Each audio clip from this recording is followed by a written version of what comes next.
A nation can survive its fools, and even the ambitious, but it cannot survive treason from within. They've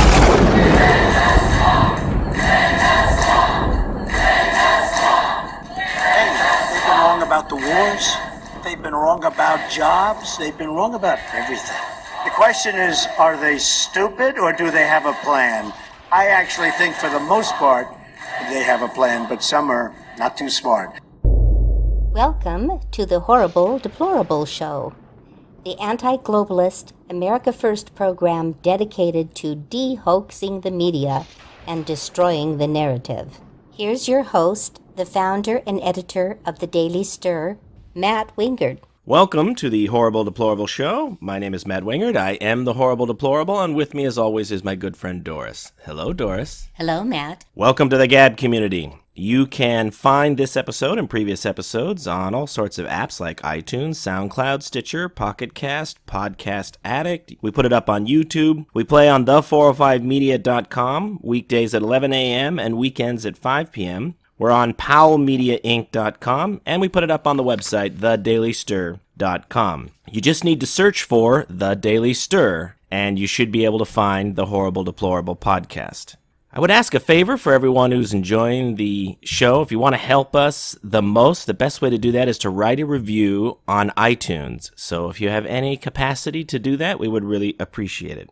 The president has, and will later today, announce the details of his steel and aluminum tariffs. He's already announced that he's going to exempt Mexico and Canada, and he's working toward exempting Australia as well. So there are a few things to say about this. One is that, of course, he's getting a tremendous amount of blowback on this from basically Never Trump and globalists and all the rest. So the first thing to keep in mind is that what he's talking about is changing an arrangement that's been going on for decades in this country, where, led by our elites, we have traded away manufacturing jobs for lower consumer prices and foreigners purchasing our debt. There was a great article on Zero Hedge about the way this works. Is there's an expectation that these countries that enjoy a trade surplus with us and therefore have this extra cash will turn around and buy U.S. treasuries, which they have done to some extent, and therefore funded our debt accumulation. It's hard to make an argument that lower consumer prices is worth the debt burden and the debt financing that we have taken on in this country. We've discussed the debt bomb before in previous podcasts, but this is not worth it. It's selling out tomorrow for today. Enjoying lower prices at Walmart or wherever is not worth signing away the ability of the country to last long term, which is what this debt bomb that we're accumulating is doing. There's a day of reckoning coming if we don't get that under control. Also, I think it's important to know that this is a strategic issue too. The country is not homogenous as far as how it experiences global trade. And I think part of the reason politically we're seeing what we're seeing now is that it's finally really begun to line up by party. So the Democrats represent blue states, and this is of course not an exact overlay, but by and large the blue states, especially on the West Coast, enjoy the globalist relationships that have been made across the Pacific much more than, say, the heartland does in Ohio or Kansas or Pennsylvania. So you got a president who lost all those blue states pretty strongly, and at the same time won some previously blue states in the Midwest on these issues of trade. So there's always winners and losers. There are winners and losers in the current arrangement we have that trades away our manufacturing jobs. And the losers have tended to be those Midwestern red states, and the winners have been those coastal blue states. Trump is, of course, advocating for a different policy over time, adjusting to a different policy that would do just the opposite. It would obviously hurt some of those coastal states that have now built economies based on that global trade, but it would help a lot of the interior states in the country over the long term. And so it should be no surprise that you have it's in the president's best interest to do this politically, obviously, let alone that he believes that it's the right thing to do, and that you're going to expect the Democrats, who normally have been carping about the loss of these union American jobs over the last 30 years. Now, of course, they don't really have a lot of good things to say about the president's action because they represent states that have adjusted and are benefiting from, especially when we're talking about Washington, Oregon, California, that are benefiting from. So the California delegation is going to be adamantly opposed to this.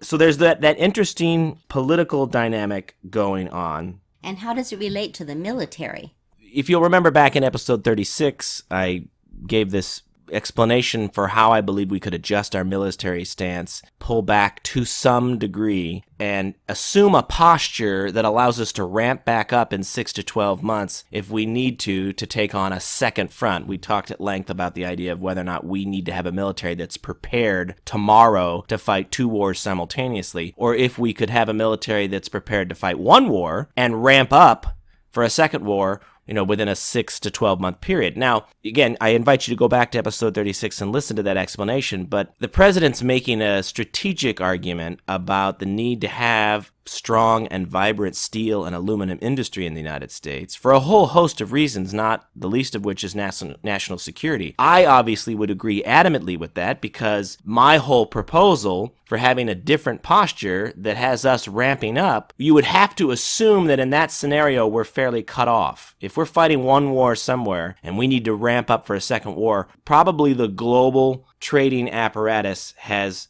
seized or is halted in that scenario. And therefore, if we're going to ramp up to build out ships and planes and other things in a 6 to 12 month period, we would have to have a steel and aluminum industry, a strong one, in order to be able to do that. So I agree with the president that there are certain industries that cannot be allowed to die out under kind of a libertarian free trade policy because they're just too vital to the national interests. I made an argument way back in one of the very first episodes of this podcast. It was 2, 3, or 4, about rare earth elements.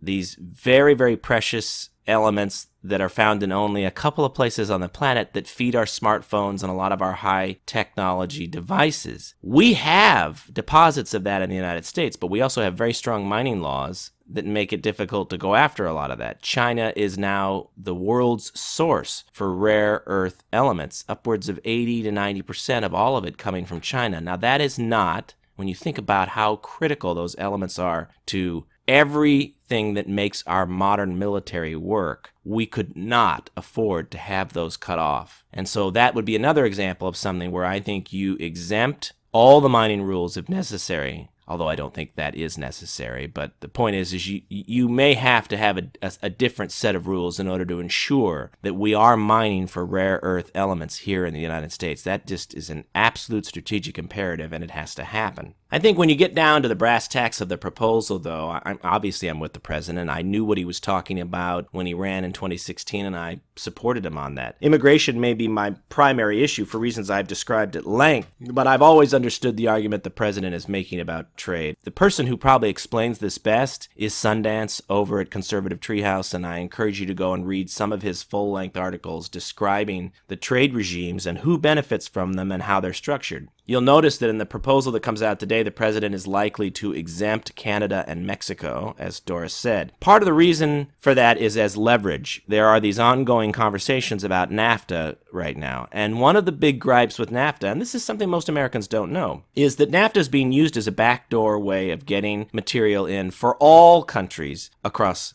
the world, including Asian countries. So we may have an issue with, say, China dumping steel, but the way they're getting around any efforts we might make to stop that is they send it through Canada or Mexico, and then it comes into the United States under NAFTA. And Mexico and Canada have actually spent the last 20 years very sophisticatedly gaming this system where products come from Asia into Mexico or Canada, and they get a very minor tweak. There may be a last piece assembly or something that occurs in Mexico or Canada, or some finishing that occurs there, and then technically they are Canadian or Mexican products, and they come flooding in to the United States under our very generous free trade agreement under NAFTA. Well, that obviously goes against the spirit of NAFTA. That's an arrangement we meant to have with Mexico and Canada, not with the entire world. And what Canada and Mexico have done is taken advantage of us and gone out and made all of these arrangements with other countries, especially in the Pacific, South Korea, China, and others, to allow a flood of their merchandise and their raw materials to come through their borders and then into the United States under the NAFTA arrangement. That is a big target for the Trump administration, and they are basically making it clear in these one-on-one talks that if we don't get an adjustment to NAFTA so that it is exclusive really to products being made by the Mexicans and the Canadians and not instead being used as a pass-through, that we're going to end NAFTA. And I think the president will end NAFTA if Mexico and Canada don't acquiesce. But part of the leverage he's created with this is by temporarily exempting them on the steel and aluminum tariffs, he's giving them a window where his negotiators can say, for now, we're exempting you from this in the hopes that we can get a readjustment to NAFTA. If you're not willing to do that, what you see the rest of the world experiencing is about to happen to you as well. Well, Gary Cohn left the White House because of this tariff, and there's some talk going on out there about that. He may return when Donald gets through exempting the people he thinks should be exempted. I don't think you're going to see Gary Cohn back for a while, if ever. If he comes back, it may be in a cabinet position at some point, but maybe he'll be Commerce Secretary if Wilbur Ross decides to step aside at some point. But look, there were globalists. You know, the president was very keen to have a number of different voices in his administration. And so that gets portrayed in the press as a lot of infighting and backbiting, but I think the president wants that rough and tumble element to his staff. He wants to see people having those discussions, but he knows who he is and what he wants, and I don't think Gary Cohn and his administration are surprised by the end result. The president talked about this on the campaign trail, and he's never really wavered on this. I think you can expect, for the most part, that the opposition to this, no matter where it's coming from, will ultimately be coming from people who benefit from the current financial arrangements. So, of course, Goldman Sachs and other banking organizations are going to be upset because they don't want the switch. They absolutely benefit from the globalist position that the country has taken thanks to our elites over the last 30 years. A lot of Republicans are getting their cues from the U.S. Chamber of Commerce, and the U.S. Chamber of Commerce, as we've said repeatedly on this podcast, represents the largest corporations in America, which are, for the most part, almost entirely international corporations. They are located all over the world. They are oriented to take advantage of this globalist scheme that has been set up. The last thing they want is to see a change to that. So I noticed there was a letter that 100 Republicans in Congress signed. I guarantee you the chamber wrote that letter, basically admonishing the president to back away from this effort. That's not going to happen, and you're going to see a lot of squawking from people, mostly whose personal interests are being affected by this change. Now, the smaller voices that don't have the megaphone, don't have access to the U.S. Chamber and their lobbyist team and all the rest, are those steel workers in Pennsylvania and all of the people in Ohio and other places looking for manufacturing jobs that could come back if we readjusted this relationship and began to manufacture in the United States. And again, this claim that manufacturing is gone forever, that's just Barbra Streisand, okay? Because what you will see, part of what you have to understand, what we all have to understand is that this is not a level playing field. The president is not making an argument that is anti-free trade. What he's trying to draw attention to is the fact that we face trade barriers in other countries who enjoy much lower or no barriers sending their products in to the United States. This is true in Europe. This is true in Asia. Almost without exemption,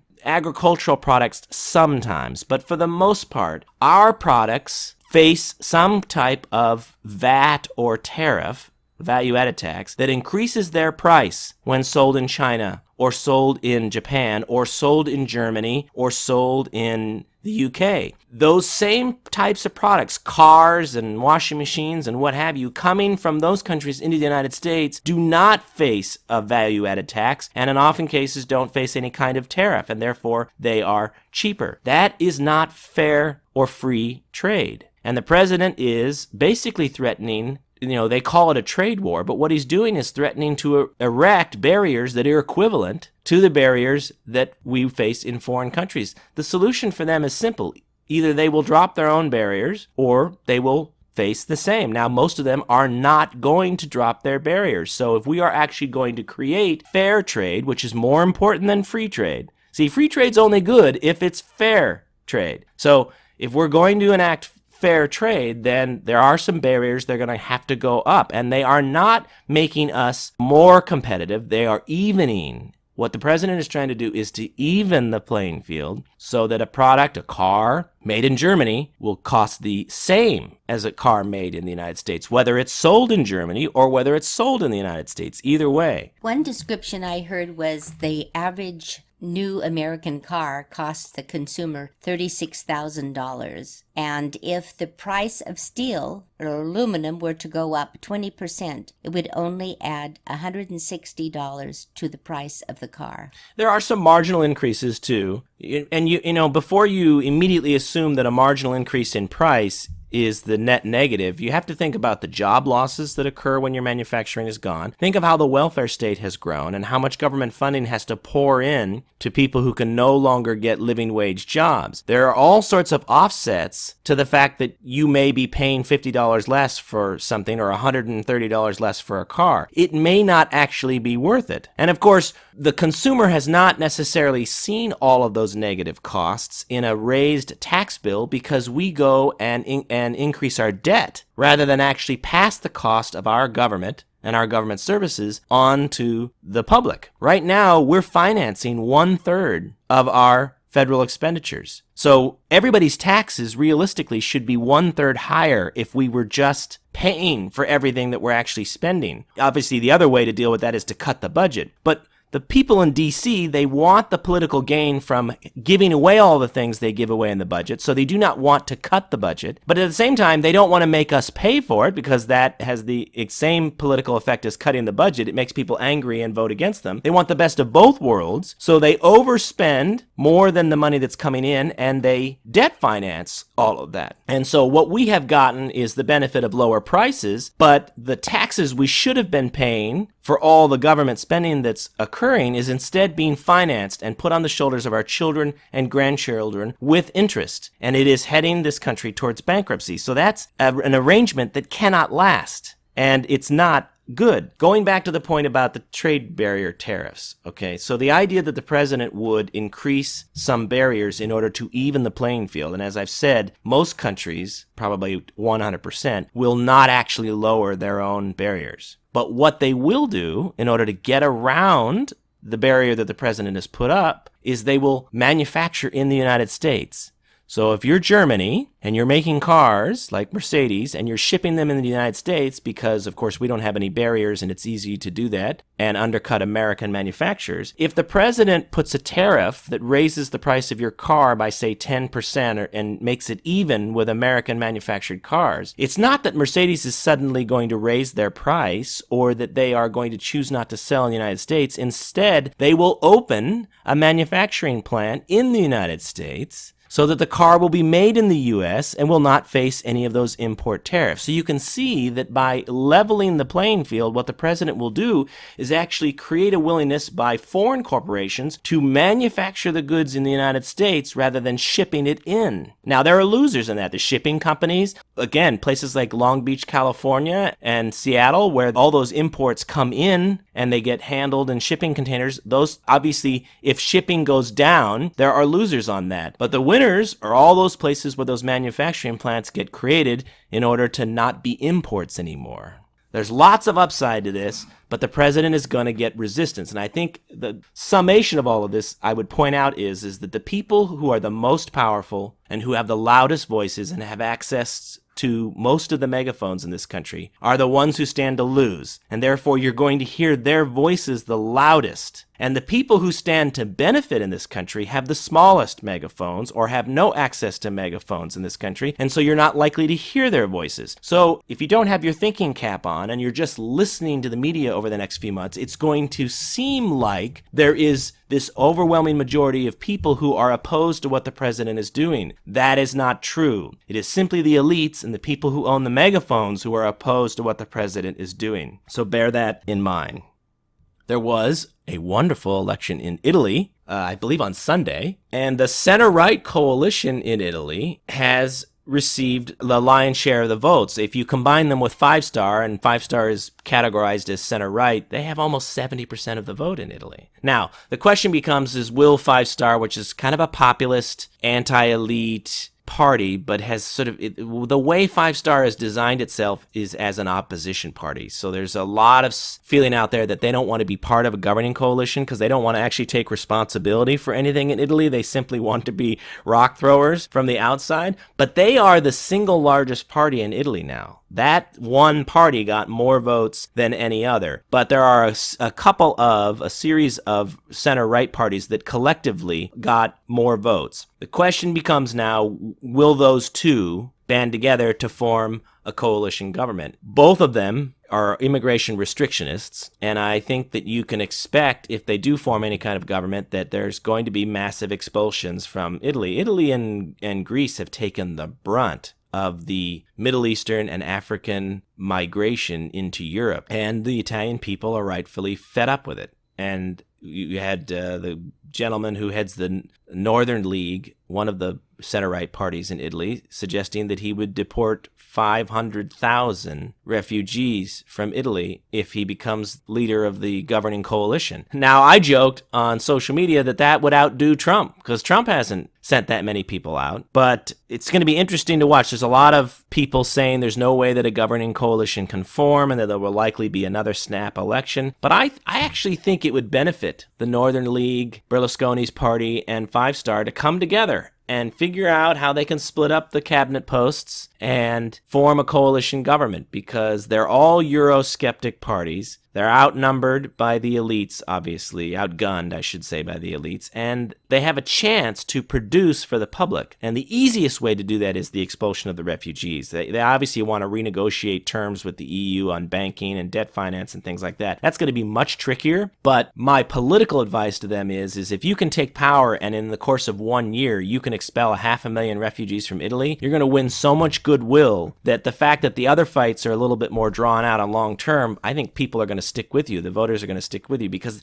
expelling all of those refugees from Italy and cleaning up the streets is something that people can tangibly see and feel. Elites want nothing to do with it, but I actually think it's a political winner, and it'll be interesting to watch as things unfold in Italy. It's also worth noting that the youth vote in Italy went majority for the Eurosceptic parties. So that tells you where the future sentiment is in Italy. Do you think that England is listening? Well, they should be. I mean, England's involved in this protracted Brexit negotiation in which the proposals coming from the EU vary from the absurd to the laughable to the downright insulting. I saw yesterday that the EU proposal was to reject everything that Britain was asking for in some kind of an accommodation, but also letting them know that UK waters would be totally open to EU fishing once they'd Brexit. So basically, the message was we're not going to give you we're not going to allow your financial companies any kind of special access into the EU. We're not going to make any compromises on trade-related issues with you, but we are going to inundate your fishing waters with our boats. My immediate thought was,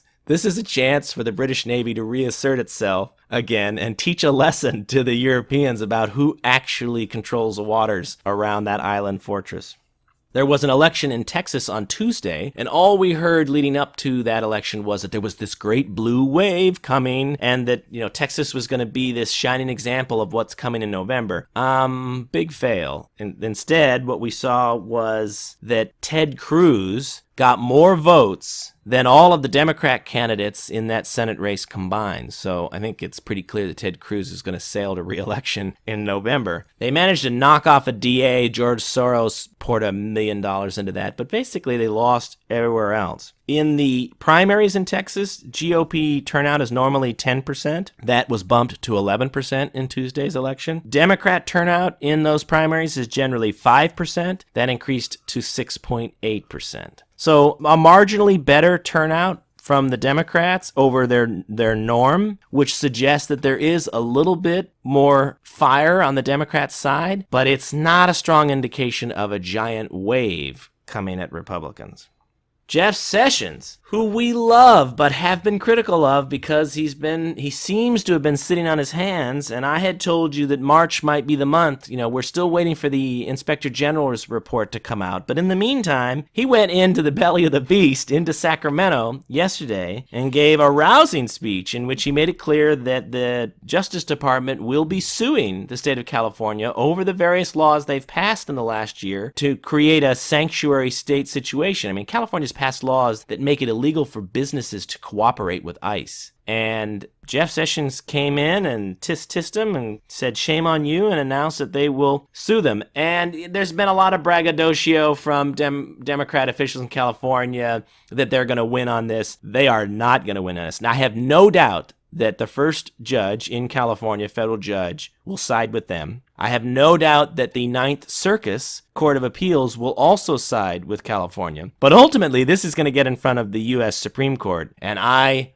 guarantee you that the U.S. Supreme Court is going to set California straight on this. This has all been litigated. Interestingly, the language in the lawsuit mirrors almost precisely to the word the language that the Obama administration used when they sued Arizona, when Arizona tried to pass stricter immigration measures, in other words, to require officers to ask about immigration status. The left freaked out about that. The Obama DOJ sued, and ultimately the federal decision was that this was federal jurisdiction and that Arizona could not interfere in that. Well, you can expect the exact same decision coming from the Supreme Court when this eventually gets to them. They are going to make it clear that California cannot interfere like this and cannot tell businesses that they can't you can't punish people for cooperating with federal officials.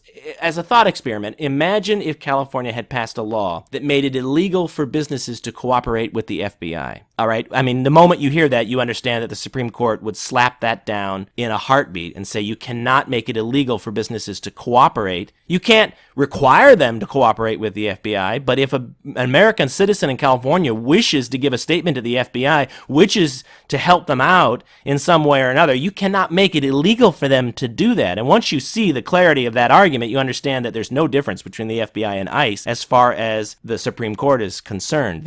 The California is going to get slapped hard. And the nice thing about the lawsuit is it will settle the issue, because once the Supreme Court it's going to drag it out for a year, but once the Supreme Court makes the decision, that's going to give the president plenty of time to enact it. In the meantime, I still think he needs to move much more significantly on deportations. So this morning, the president gave a speech, and he was talking about the mayor of Oakland, who they had gathered up 1,000 people they were going to arrest and deport. And before they got there, she told them all to scatter. So they only ended up catching 150 people. And the president actually said that he's thinking about going after the mayor personally. Well, Jeff Sessions, in an interview yesterday or the day before, and he doesn't usually, because this is good, the Attorney General doesn't usually give details about investigations or arrests, but he made it clear that that is actively under investigation. So I don't think that came from the president. I think Jeff Sessions moved on that himself. It would be great to see her arrested and frog marched. It would absolutely freak the left out. They'll be in the streets.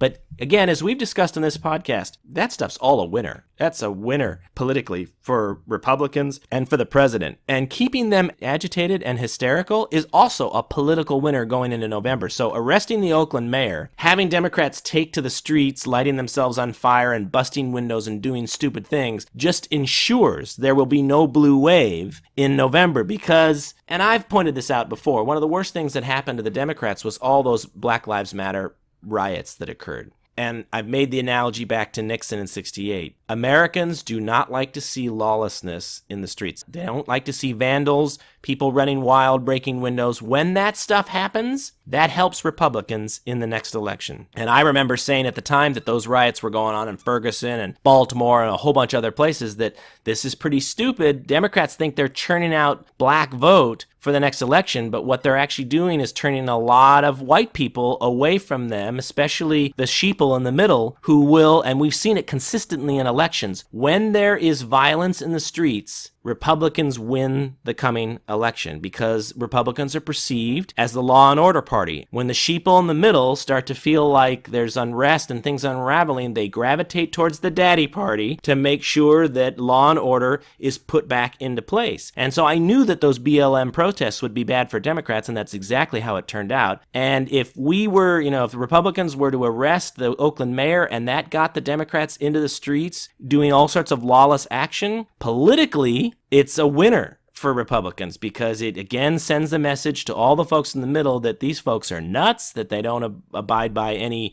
rules of due process, and that they are basically, they've got a little hidden vandal inside each and every one of them. And that will stampede votes towards Republicans. I saw that the governor, Jerry Brown, said that this was an act of war. So apparently he's the new Orville Faubus, trying to stand up to the federal government. But, we have decided this repeatedly, from the Civil War to federal intervention during desegregation. This has already been litigated. This issue is well settled.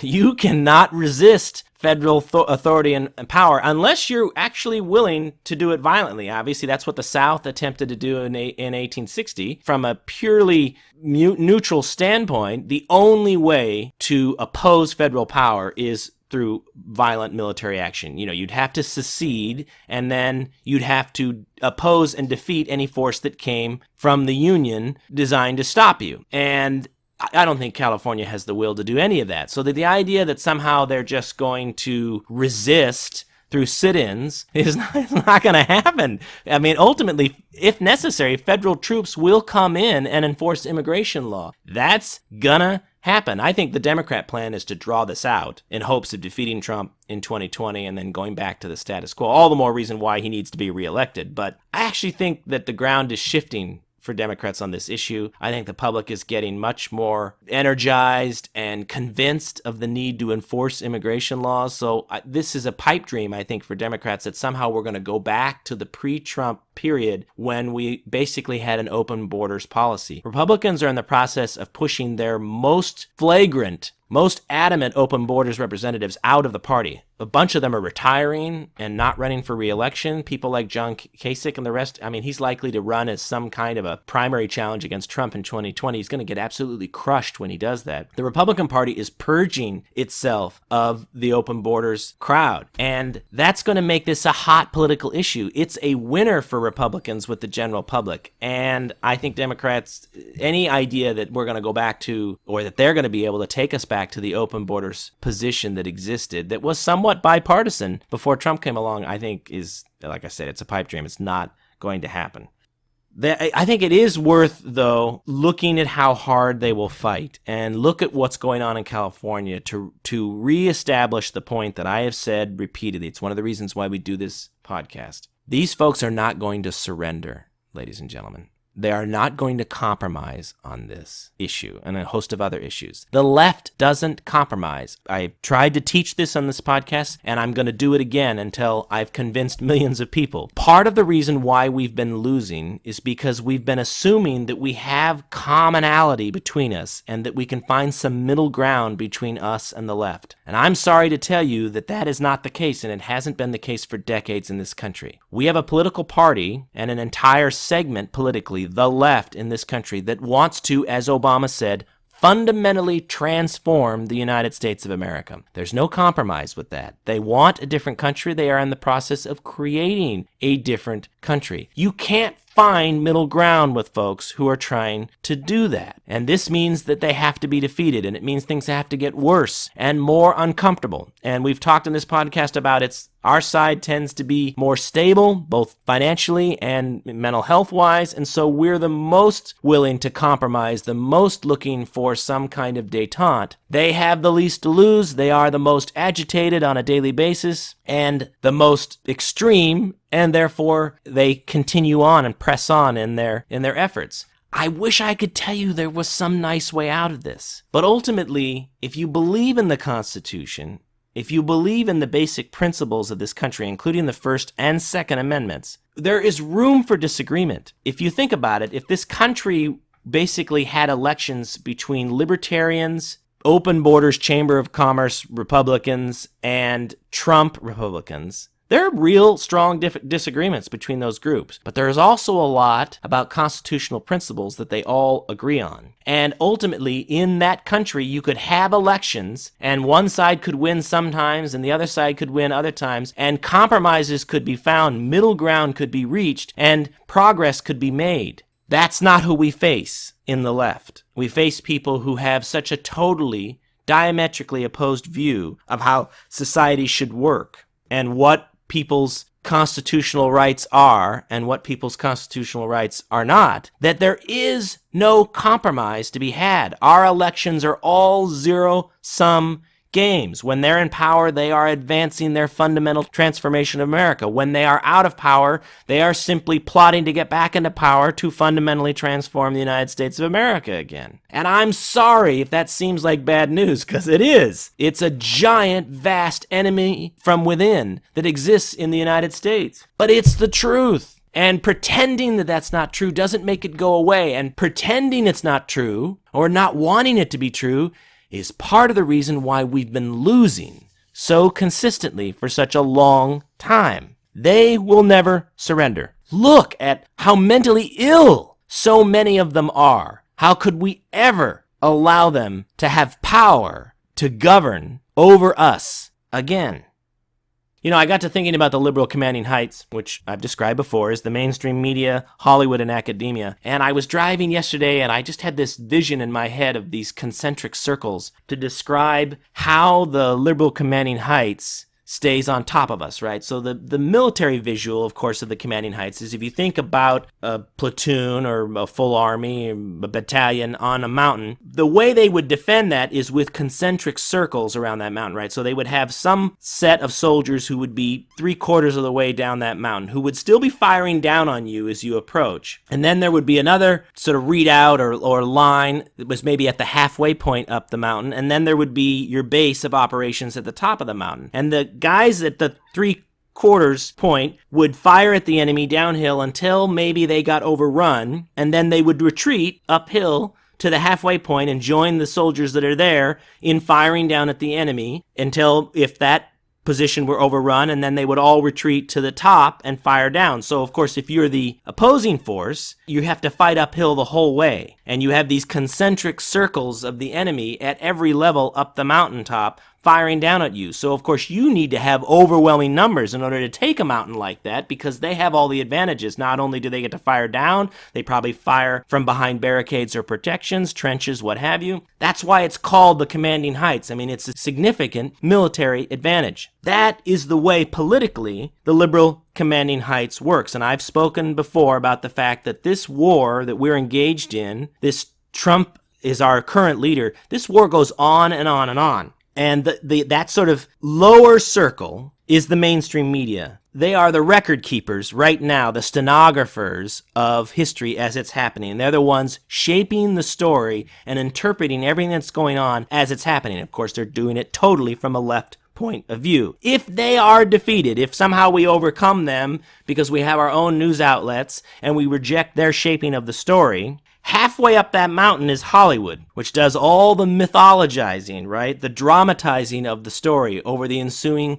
couple of decades. They're the ones that take what happened, whether it's All the President's Men, right? I mean, that was an event that happened around Watergate. But then it was turned into a movie with Dustin Hoffman and Robert Redford. And most people's idea of what happened in Watergate is from that movie, the dramatization. And if you think about it, most of our understanding of history comes from the dramatizations that Hollywood produces, and they are that second line of defense. If the mainstream media has failed to shape the story, then they will shape the story through their dramatizing of it when it gets to them. If they are defeated, and if for some reason we reject that dramatization, then you have academia that sits at the very top of the mountain. And they are the ones that teach our children. And they get to decide how to tell the story to future generations. So long after Trump has died at 125 years of age after 16 terms in office, and long after we've defeated the mainstream media, in current time, and we have maybe even started our own studios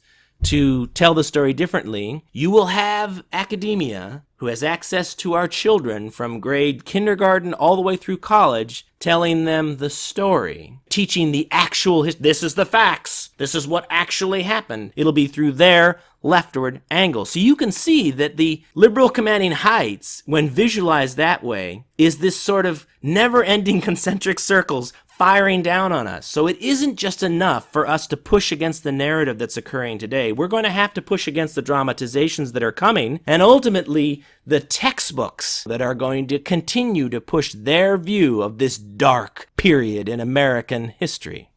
By the way, I just as a fair warning to listeners that when we get to July, we're going to be at the 18-month point for the administration. And the warning that I'm giving now is that that's kind of a last line for me when it comes to excuses. I've been willing to give some benefit of the doubt to the president and his administration on the fact that it takes time to staff and that the Democrats in the Senate especially have slowed down his ability to staff the administration the way he wants. And if you are going to file lawsuits, if you're going to do investigations, it takes time for those things to unfold. So I've always had it in my mind that the president needs some grace period to ratchet up things like immigration enforcement and building the wall and lots of other things. But for me, that line is the 18-month period. So when we get to the 18-month period and I start handing out grades, I am going to be holding the president to the absolute highest standard because he will have had enough time to push everything that he's going to do. And it is nice to see Jeff Sessions moving on California. I still think deportation levels are way too low, and we are still releasing people coming across the southern border, telling stories about being refugees. They all tell a story about how they're scared of some gang because they're coached to do that.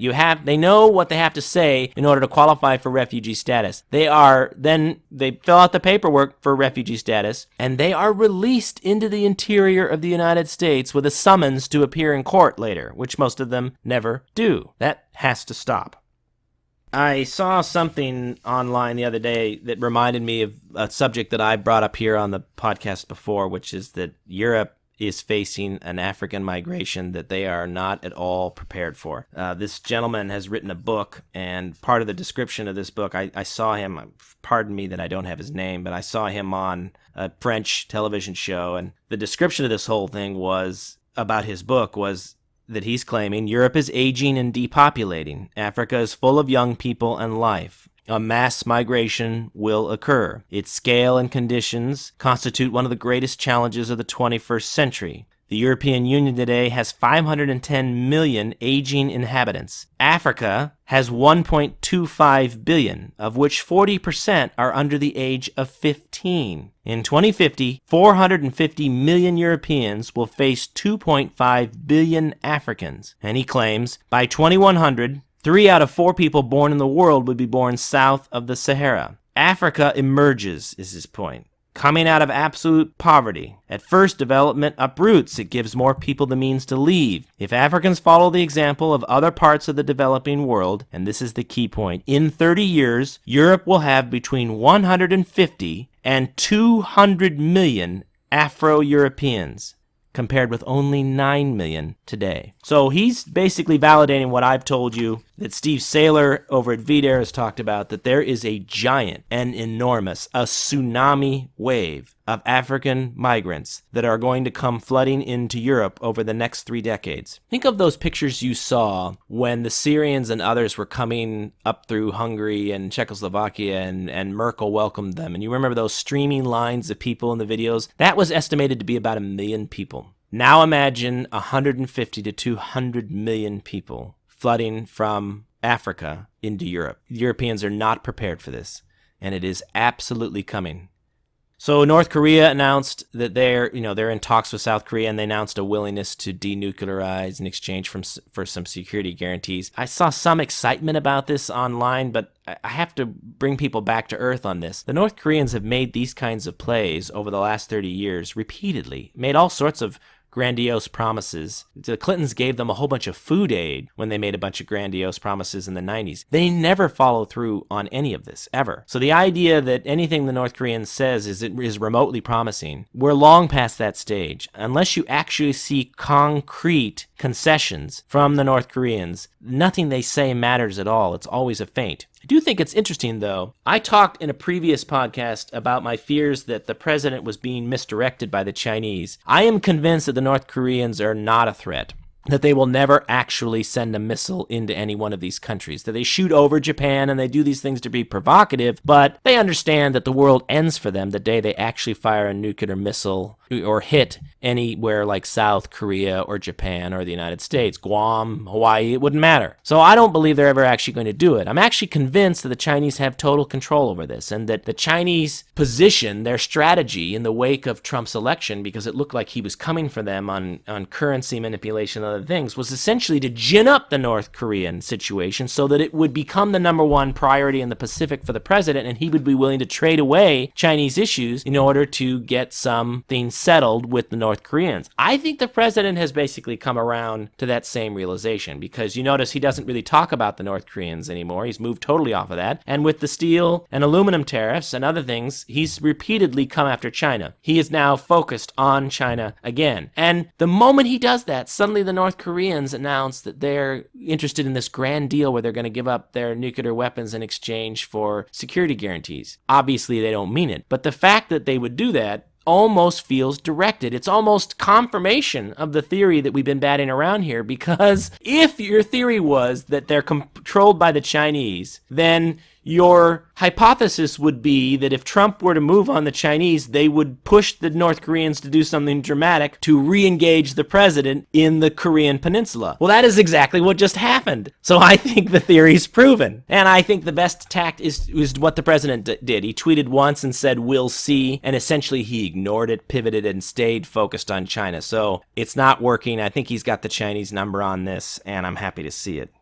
This is just an aside, but I want to just reconfirm once, I use the hashtag the MSM is garbage, and it's because I believe that the mainstream media is garbage, and I constantly put out on social media examples to confirm that the mainstream media is garbage. And there was an interesting article in The Intercept the other day based on the transcripts and the FBI and police files that have come out around the Pulse nightclub shooting that make it pretty clear that Omar Mateen not only was not a closeted gay man, which was part of what was floated out there in the weeks after the shooting, but that he may actually not have targeted that club because they were gay. He may not have even known that it was a gay club. I don't know why he wouldn't have figured that out when he walked in and it was only men, but essentially they have all of his Google searches. They have everything he did on his phone in the hours leading up to that. And he originally, it looks like from his phone, wanted to target Disneyland or Disney World, Epcot Center. Couldn't get in, saw the security was too tight. Then Google searched nightclubs in the area, and a bunch of them came up, including one that he went to first, saw that the security again was too tight, and picked his secondary target, which was this club called Pulse, which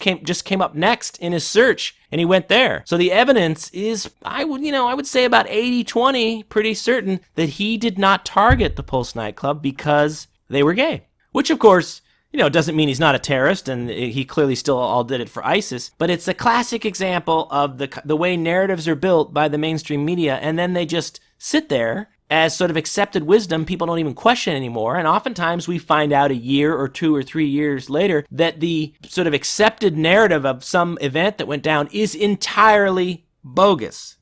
Speaking of which, I don't know whether some of you get the Paramount channel. There's a TV channel on cable that the Paramount Studios runs, and they paid for a 6-part series on the Waco massacre that occurred back in the 90s. It has Michael Shannon in it, and it's like, I think Taylor Kitsch is the name of the kid from Friday Night Lights who's in it playing David Koresh. I highly recommend this 6-part series to you, especially episode 3 when the ATF actually makes their first move on the Branch Davidian compound. If I told you that your federal agencies were inept, even though I know many of you listening to this probably believe that, you will be dumbfounded by the displays of ineptitude by the ATF in this. The Keystone Cops were more efficient police force than the ATF. And I'm actually surprised that Paramount did a miniseries that's quite favorable to the Branch Davidians. I mean, it makes it clear that it's a bit of a cult. There's no doubt it's a cult,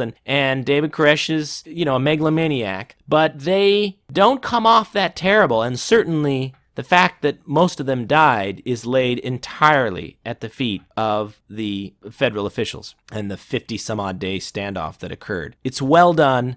I highly recommend it, and I think it's an appropriate comeuppance for the FBI and ATF, especially in the wake of this Parkland shooting when they displayed incompetence once again in actually running a hotline. This makes me so mad.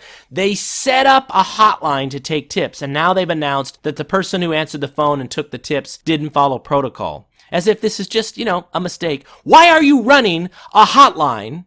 It's not like, this came in the mail. The FBI spent money to set up a hotline. Which means you would think it would be like running a suicide hotline and hiring people off the street the same day to run it. Like, what should I say? I don't know. Just pick up the phone and tell the suicidal person whatever comes into your mind. Nobody would do that. If you're running a suicide hotline, you would train your staff to expect, maybe that suicidal people might be calling and that there is a proven medical way to deal with that. I mean, that would just be my initial gut reaction into how you would run a suicide hotline. And if you're the FBI and you decide you're going to take tips on possible terrorism or crimes that might be committed, I would think that you would want your staff to be trained to handle, say, a tip that comes in about a crime that's going to be committed. But they couldn't do that very thing. And it's infuriating. I see that the families are going to sue Broward County and the school district over the fact that they were running this whole program designed to not charge anybody with any crimes, which is how this kid managed to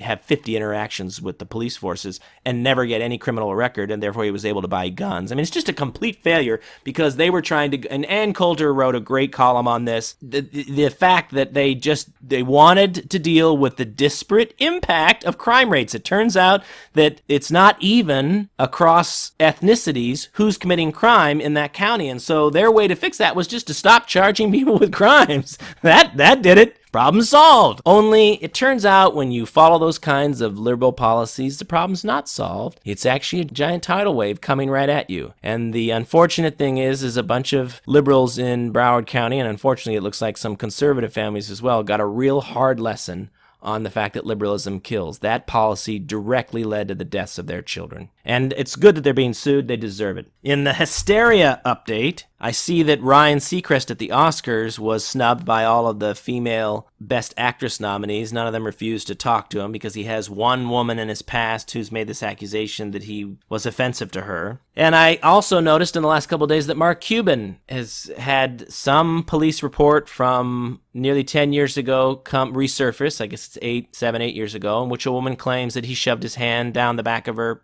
pants and, not to be too explicit, but inserted a digit inside of her. It's, I have mixed reactions. As someone who has had a false accusation made against them and seen the way that can destroy, I know that these types of allegations they're like a cancer. When they're thrown on you, it's like that purple powder that the banks put with the money when the bank robbers leave and it explodes and you can't get it off you, and that's how they're able to identify you as the bank robber. When these accusations are made, sometimes they're true, sometimes they're lies, sometimes they're simply a difference in opinion or an interpretation of what happened, like the guy who made the Big Sick movie. I can't think of his name now, but he had some girl who had a bad date with him, and she proceeded to turn that into a Me Too situation. The fact is that no matter where it is on the scale, it's all this purple dye that explodes on these men, and there's no way to get it off, and it gets associated with you. Gary Oldham, there was this accusation from his ex-wife that he hit her. Now, even when he's winning an Oscar, every article mentions that he's allegedly accused of once hitting his wife. I noticed that his son came out today and said, this story's not true. Mom is lying. It never happened. Now, I don't know whether it did, but the point is that neither do you, and neither does the guy down the street. But the fact that somebody as accomplished as Gary Oldham can now not go anywhere and have any article written that doesn't insert in the line and allegedly hit his wife, when that is unproven, denied, contested, it doesn't matter. It's that purple dye. It just sticks with him everywhere. This stuff is corrosive. I don't have a lot of sympathy for a lot of these I mean, I'm mixed on this because I do have sympathy for anybody that's going through this, but it is hard to have sympathy for the liberal men in Hollywood that are being dragged through this because in some cases they encourage these mobs. And in other cases, their politics have led directly to these mobs. So, as I've said before, I have no sympathy for people who participate in mobs and then eventually are devoured by them. But there are some liberal men in Hollywood, and it looks to me like they're all just running scared now because absolutely anybody tomorrow, anybody can be accused. I saw one article about this children's literature author, an American Indian, who's being accused by a bunch of women. On the list of things that he did, some of which, if true, were not great and, might rise to the level of things that I think most people would agree are wrong. But on the list included abruptly ending sexual relationships. So some of the women were accusing him of abruptly ending their sexual relationships. It wasn't that it wasn't consensual. It's that it ended when he wanted it to end, not when they wanted it to end. And it's that kind of absurd stuff that you see in the course of this stampede that has me just recoiling because there's absolutely no sense of proportion in any of this. And the way people are reacting, it is just destroying folks, right? So if 3 women come out of your past and say that you ended the sexual relationship too abruptly for them, you're now Me Too'd, you've got this purple dye thrown on you, and your career is over. You become a non-person. It's just crazy. It's insane. And the absolute last thing that it does, if you think it's accomplishing anything, the last thing that it is accomplishing is helping the feminist movement. The idea that this is good for women who have struggled for 100 years to be enfranchised and who have sold, somewhat disingenuously, the idea that men and women are exactly the same. But that is what they've said. Whether we agree with it or not, they have claimed men and women are exactly the same, that there are no jobs in the private sector that women can't do, that they should be allowed into combat because this idea that they're mentally different than men in any way is completely Barbra Streisand, and women can do anything men can do. And now what we're hearing from the Me Too movement is that women are the most delicate flowers that you could possibly imagine, and that they sometimes engage in consensual sex for hours or days or weeks, but really that's rape, because in their mind they didn't want to. Or they had a bad date, and that's apparently debilitating forever. Or they were in a relationship and he ended it too abruptly, and that they'll never get over. This does not comport with this idea of women being fully franchised, adult, mature human beings who can take responsibility for the sex that they engage in or don't engage in. There was this really, really good essay the other day, believe it or not, published, I think, by Huffington Post. It was entitled, I Am Adam Lanza's Mother, A Mom's Perspective on the Mental Illness Conversation in America. Now, actually, Adam Lanza shot his mother before he went into that school and killed the others at Sandy Hook. But this woman has a son who is very much like Adam Lanza, very difficult and violent in the home, and she's trying to make the point that there are a lot of mothers out there who are facing this same issue. I recommend that you look it up and read it. It's heartbreaking, and it gets at the issue, which is that we have broken families, boys being raised without fathers, and severe mental health issues that are not being addressed. Yeah, the one thing I want to put in here from this article was, she said, with state-run treatment centers and hospitals shuttered, prison is now the last resort for the mentally ill. And I know that to be true. Yeah, we've experienced that. Doris volunteers over at the local prison here and puts on an annual event that we've talked about on this podcast. Absolutely. If you are not going to treat mental illness, if you're not going to institutionalize some people who need to be inside an institutional setting over a period of time in order to get leveled and to be treated, then what happens is they end up acting out in some way or another, which is usually a crime of assault of some kind, and that gets them into the prison system where they are then treated and medicated. And that didn't have to happen that way. And it's actually more expensive to do it through the prison system. But that's what we've chosen to do because the left wanted to push this mainstreaming and destigmatizing of mental illness to the point where they won't allow institutionalization to occur, and then they like to harp about how many people are in prison. Well, look, you're not going to convince the American people to not treat mental illness and to not arrest people for the crimes they commit because they're mentally ill. The solution to bringing the prison population down is to open mental hospitals and facilities where people who need long-term treatment can receive it. I'd much rather be spending a $40,000 a year that it takes to keep a prisoner on a person who is mentally ill in a treatment facility. Saw that the Oscar ratings were down, maybe the lowest ever for them. They deserve it. I mean, those things are now just social justice warrior fests. They're unwatchable. As someone who loves movies and loves to talk about movies and grew up watching the Oscar broadcast, I won't come anywhere near it now. I don't have any interest in even watching it. TV is frankly where the quality stuff is coming. The 10 movies that were nominated for Best Picture this year, half of them were not very good at all. Didn't belong on that list. I was pleased at least to see that Three Billboards didn't get that many Oscars. Doris was correct. The Shape of Water ended up winning a lot. It was nice to see Gary Oldman win for his performance as Winston Churchill in The Darkest Hour.